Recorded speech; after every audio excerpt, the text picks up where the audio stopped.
টি-20 ও test থেকে সাকিব আল হাসানের শেষটা প্রায় নিশ্চিত হয়ে গেছে। তবে আগামী চ্যাম্পিয়ন্স ট্রফি খেলেও ওয়ানডে থেকে অবসর নিতে চেয়েছিলেন তিনি, যদিও নিরাপত্তার অভাবে দেশে ফিরে টেস্ট খেলতে পারেননি তিনি।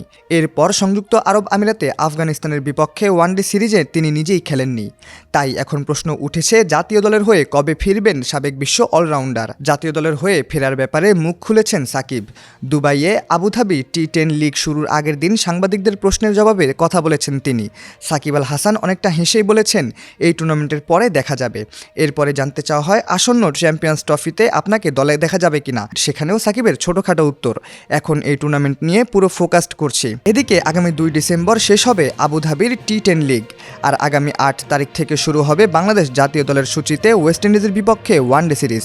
সম্ভবত ওই সিরিজেই দেখা যাবে তাকে। অন্যদিকে আইসিসি চ্যাম্পিয়ন্স ট্রফি শুরু হবে আগামী ফেব্রুয়ারি-মার্চ মাসে।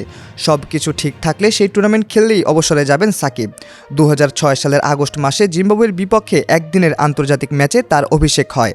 সাকিব বাংলাদেশ ক্রীড়া শিক্ষা প্রতিষ্ঠান বিকেএসপির একজন প্রাক্তন শিক্ষার্থী। সাকিব 2015 সালের জানুয়ারিতে আইসিসির খেলোয়াড়দের র্যাঙ্কিং অনুসারে টেস্ট, ওডিআই ও টি20-র প্রত্যেকটি সংস্করণে প্রথম ও একমাত্র ক্রিকেটার হিসেবে 1 নম্বর অলরাউন্ডার হওয়ার গৌরব অর্জন করেন। তিনি প্রথম বাংলাদেশি ক্রিকেটার হিসেবে একদিনের ক্রিকেটে 4000 রান করার গৌরব অর্জন করেন এবং 2017 সালে 13 জানুয়ারি টেস্টে সর্বোচ্চ ব্যক্তিগত রান সংগ্রহ করেন। তিনি টি20-তে বাংলাদেশের দ্বিতীয় ব্যাটসম্যান হিসেবে 1000 রান পূর্ণ করেন। এছাড়া দ্বিতীয় অলরাউন্ডার হিসেবে টি20-তে 1000 রান ও 500 উইকেট লাভ করেন।